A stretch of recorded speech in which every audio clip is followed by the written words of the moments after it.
Hello guys, welcome to the Systema Strike for Kicks tutorial. Today I got Alex with me. Thank you Alex for helping me today. Before we start, this video or this tutorial will be broken in parts.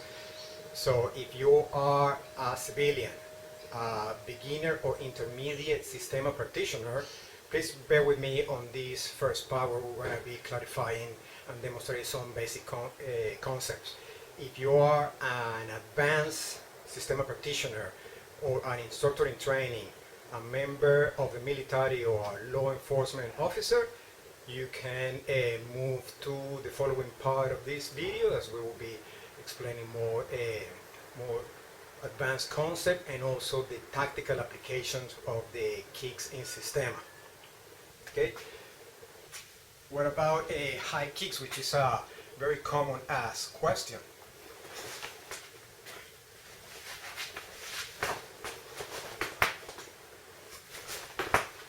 Right. So please forgive that I'm a little bit rusty, because I haven't done that for a very long time and I'm 52 years old. But those are not Systema kicks. But I was trained since a very young age in a traditional martial arts. I still love it. I still do it from time to time. But what we're going to be doing today are only Systema kicks. Systema kicks does have high kicks, which is also a common thing or common belief that there are no high kicks in Systema. The kicks in Systema are all exactly the same. The only difference is the level where you are kicking. So you can low, medium, or high, and that depends on the physical condition of the practitioner. And in the second part, we're going to explain the tactical reasons of why we don't or we avoid to kick high. Okay, the kicks in Systema has a whipping motion, just like we do with our punches, and they come from the hip. The reason why, just like any other kicks or any other discipline, is that the core, the hip, has the power of the kick. So our kicks are accurate, are powerful, but the most important component of the kicks are the stiffness. So we don't want to telegraph when we're kicking. So a movement with the hip simulates walking. Walking in an exaggerated way, like with a swing. So we initiate the kick from the hip. Hip first, then the whipping motion goes to the tip of the foot.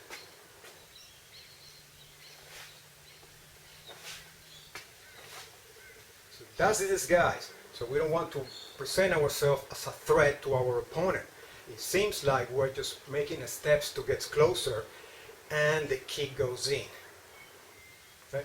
What are the targets in our opponent's body? In Systema, any part of the body that has built up tension is a potential target. You hit the tension, it inflicts pain. But also the most common part of the body to break the person's structure are also used. So if I use Alex here, you want to fight me, so we're going to kick the knee on the side. There's a nerve there, the inside of the thigh, the external part of the muscle here, kidney, the floating ribs, the solar plexus, the throat, the nose, the jaw, and the temporal bone. Temp, nose, jaw, throat, solar plexus, floating ribs, kidney, the groin, if you want to be nasty, inner thigh, inner knee, external knee. Okay? So there are some variations to the front kick. Okay? We're kicking a linear motion. We can be striking with the base of the toes for a farther range. We can be striking with the heel for a shorter range. We can be striking with the top part of the foot where the shoelaces of my shoes are, or using the shin bone, depends on the distance to the range and the target. use my left legs for the camera. Into this knee.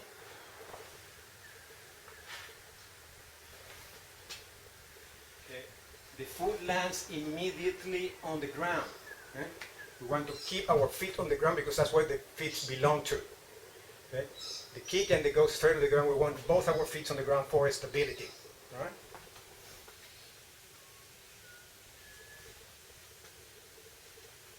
The inside.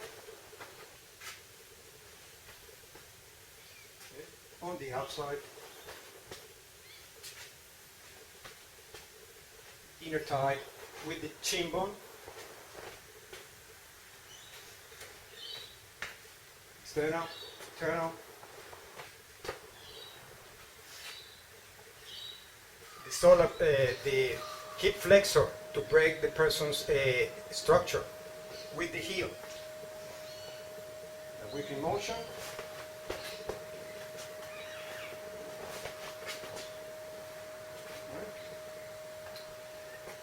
And the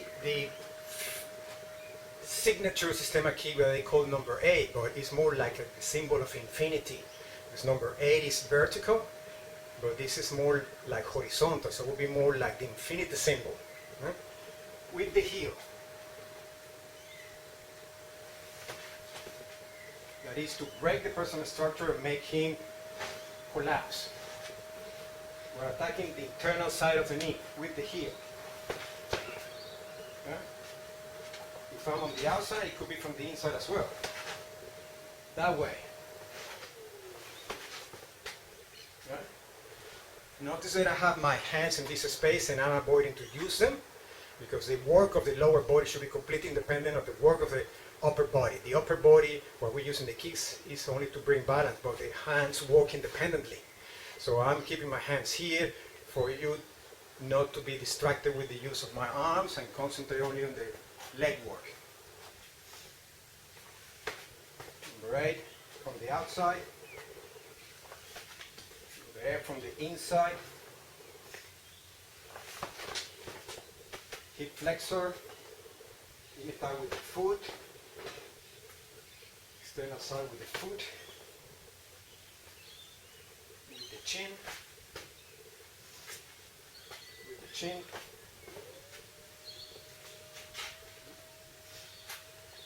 okay. So we have covered pretty much all the variations of the front kick. Special attention should be given all this move of the softness of the movement. They have to look and feel natural, just like if you are walking towards your opponent. Walking, walking, walking. And as you walk, you deliver the kick from the hip in a whipping motion.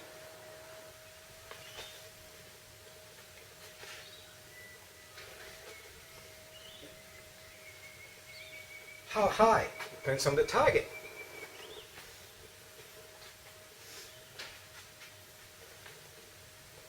Knee, hip flexor for groin, solar plexus,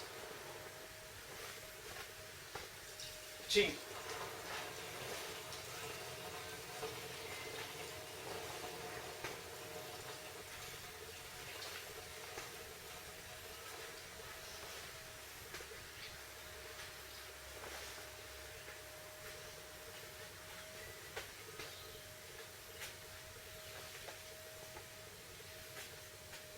Right.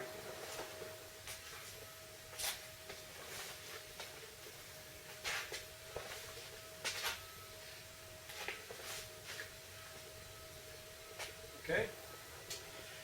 The kick has exactly the same motion. You only change the altitude. Okay? Low, medium, high. Same movement. Same movement. Starting from here, like if you're walking.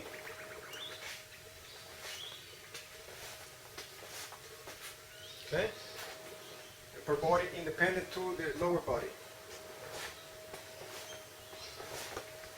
Okay. Okay. about the side kick? I'm engaging with a target in front of me and I perceive there's a threat coming from the side.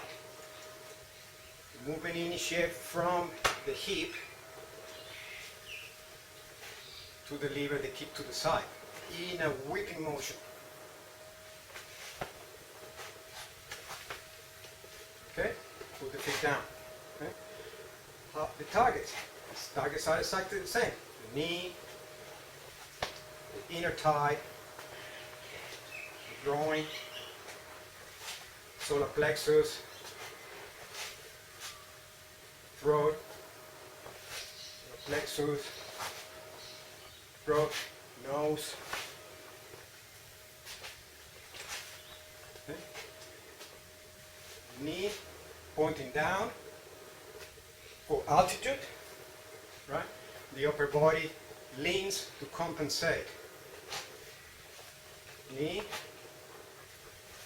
solar plexus, throat, nose, right? Same target, same motion, whipping motion starting from the hip, like if you're going to make a circle, then deliver the foot.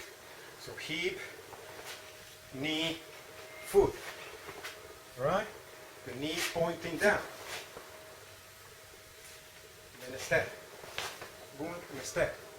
I maintain my engagement here.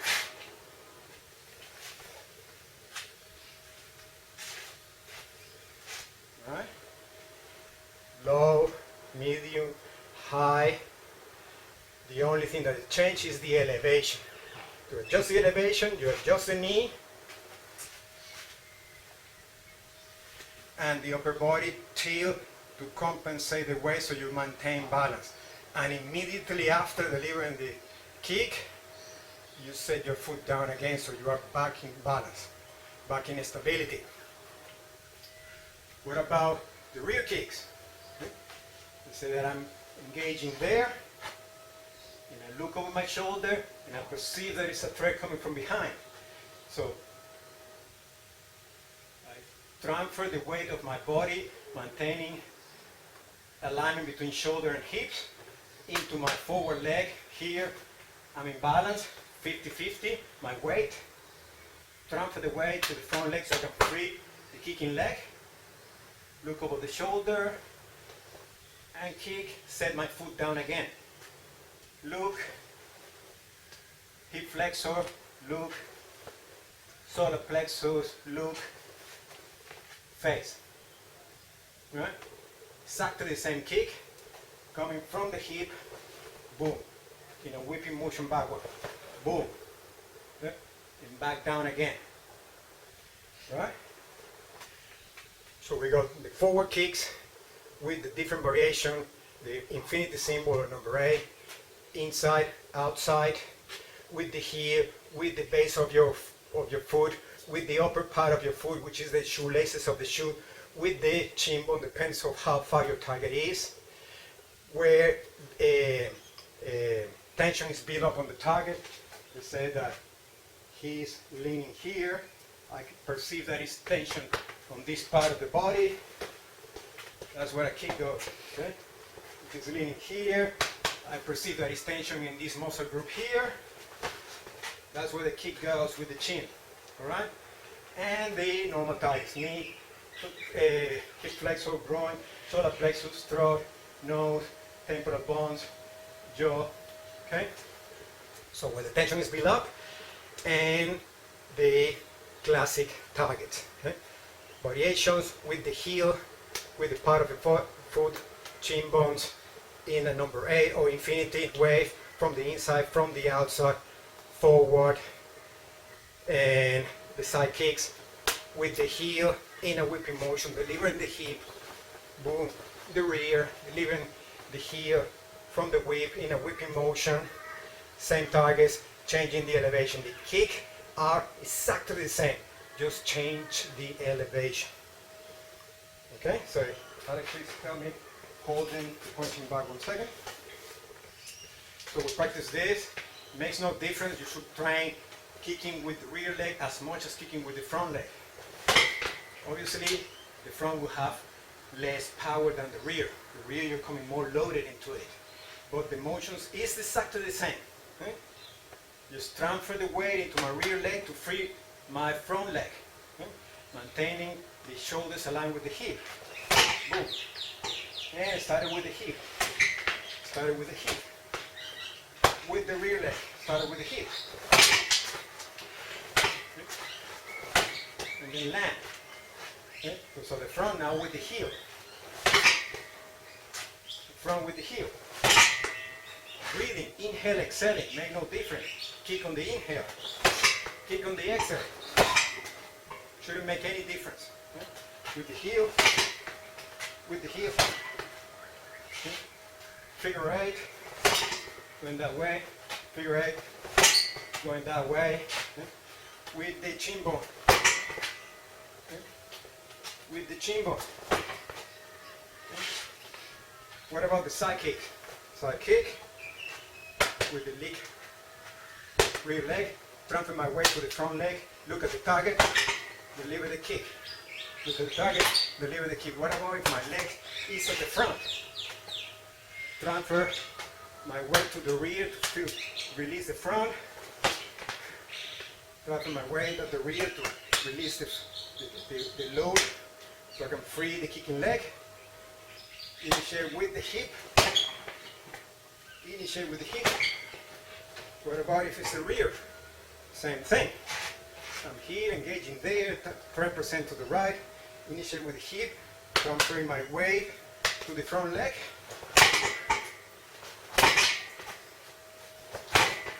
Okay. What about the rear? Looking over the shoulder, delivering the kick. Looking over the shoulder, delivering the kick. What about the front? Looking over the shoulder, delivering the kick. Looking over the shoulder, deliver the kick. It makes no difference. You must train kicking when your leg is at the front and when your leg is at the back. All the kicks. Because you don't know when the threat presents itself, in which position are you going to be in. With the right leg at the front, with the right leg at the left. So you should be able to deliver kicks in any direction. Okay? I hope this has been illustrative, and I will see you then on the next part of this tutorial. Thank you. Thank you, Alex, for coming today. All right. Bye-bye.